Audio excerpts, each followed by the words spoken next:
नमस्कार, स्वागत है आपका वी टाइम न्यूज पर और आपके साथ मैं हूं पहली चौहान। बढ़ते हैं खबरों की ओर।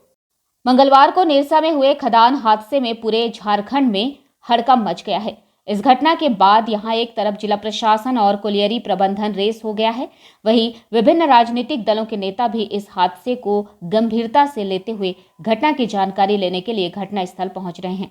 इसी कड़ी में गुरुवार को माले के केंद्रीय महासचिव दीपांकर भट्टाचार्य निरसा के गोपीनाथपुर पहुंचे और पूरे मामले की जानकारी लेते हुए अवैध उत्खनन स्थल का निरीक्षण भी किया।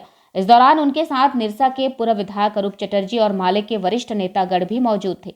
मीडिया को संबोधित करते भट्टाचार्य ने कहा कि सबसे पहले जो जान की सुरक्षा जरूरी है, जैसा कि यह जगजाहिर है कि सब तरफ कोयले की चोरी को पूरी छूट दी गई है और यह भी सत्य है कि इस दुर्घटना में गरीब ग्रामीणों की मौतें भी हुई हैं। सबसे पहले तो दुर्घटना में हुई मौतों को सरकार द्वारा मान्यता दी जाए और मृतक के आश्रितों को उचित मुआवजा दिया जाए।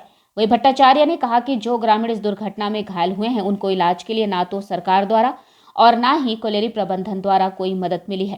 कहा कि आउटसोर्सिंग को निजी हाथों में देने का मतलब ही है कोयला माफिया राज को बढ़ावा देना। सबको पता है कि ज़बरदस्त एक पूरे परिघटना के तौर पर इलीगल माइनिंग का पूरा फ्रेमवर्क चल रहा है और अभी तत्काल जो बात होनी चाहिए, कम से कम जो मौतें हुई, तो इन मौत की तो मान्यता मिलनी चाहिए। सरकार इससे भाग नहीं सकती। तो हमें लगता है कि सबसे पहले तो ये मानना पड़ेगा कि जो लोग मरे हैं उनके पूरे नाम भी हैं, सब कुछ है, कि इनको मुआवजा मिलना चाहिए।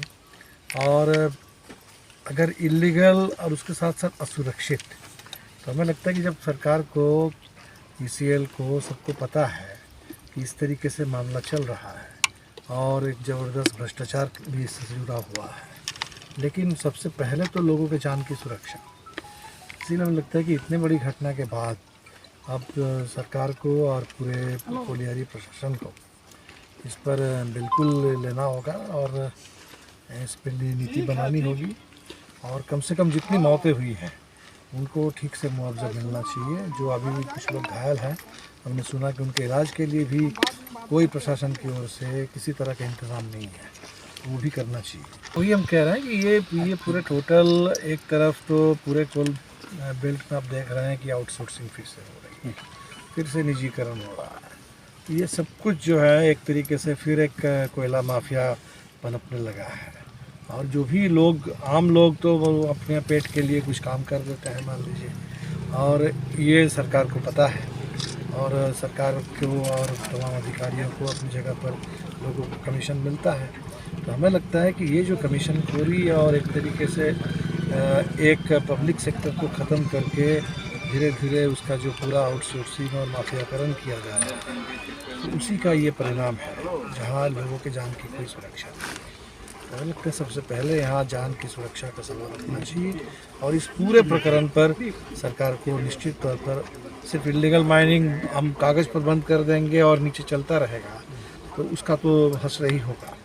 तो हमें लगता है कि इस पूरे मामले में आउटसोर्सिंग को भी रोकना होगा, ये पूरे जो निजीकरण का रास्ता लिया है उसको भी रोकना होगा और पूरा टोटल कोयला में जो भी गतिविधि चल रही है उसको कोल सेक्टर के तहत सरकार को उसकी जिम्मेदारी लेकर के उसको चलाना है।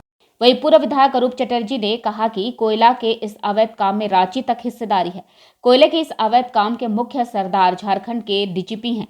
कोयले के इस अवैध काम की हिस्सेदारी प्रशासनिक अधिकारी, ईसीएल, बीसीसीएल के अधिकारी, सीआईएसएफ, कुछ पत्रकार सहित कई सफेदपोश के पास जाती है।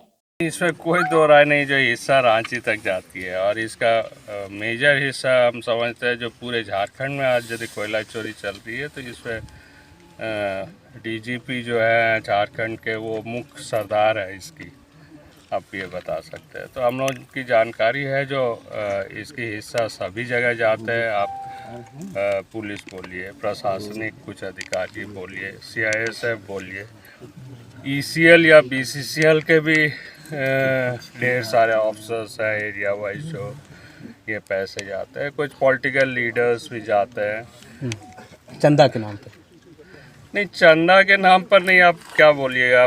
भट्टा वाइज यदि कोई 1 लाख रुपया मंथली लेते हैं तो ये चंदा बोलिए या मंथली बोलिए, जो आपको बोल रहा है।